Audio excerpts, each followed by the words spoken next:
অথচ আমেরিকা তার পেন্টাগন সেখানে পারমাণবিক মজুদ রয়েছেন।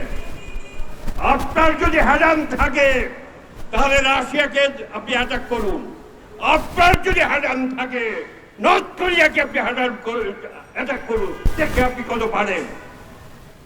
বন্ধুরা আমার, তাই আজকে বাংলাদেশের মানুষ, আমরা ৭১ যুদ্ধ করেছি ৯ মাস। এই আমেরিকা আমাদের মুক্তিযুদ্ধের বিরোধিতা করে ৭ম নৌবহর পাঠিয়েছিলেন।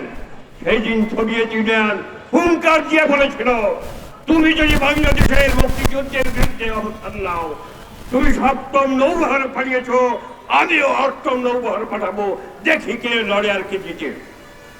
বন্ধুরা আমার, তাই আজকে শুধু বাংলাদেশে নয়, সারা দুনিয়াতে দুঃখী গরিব মানুষ, অধিকার বঞ্চিত মানুষ, গরিব দুঃখী মানুষ, হ্যাভস এন্ড হ্যাভস নট, এই যে বৈষম্য, এই বৈষম্যের বিরুদ্ধে লড়াই আমাদের অব্যাহত রাখতে হবে।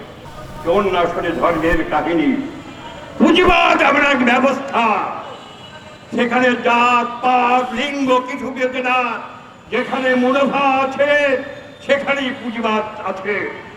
তাই বন্ধুরা আমার, এই আজকে ট্রাম্প প্রশাসন যে যুদ্ধ চালাচ্ছে, এটা ওই ইরানের তেল খাত দখল করার জন্য।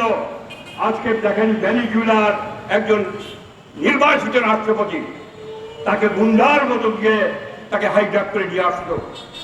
এই হচ্ছে আন্তর্জাতিক আইন এবং বিধিবিধান।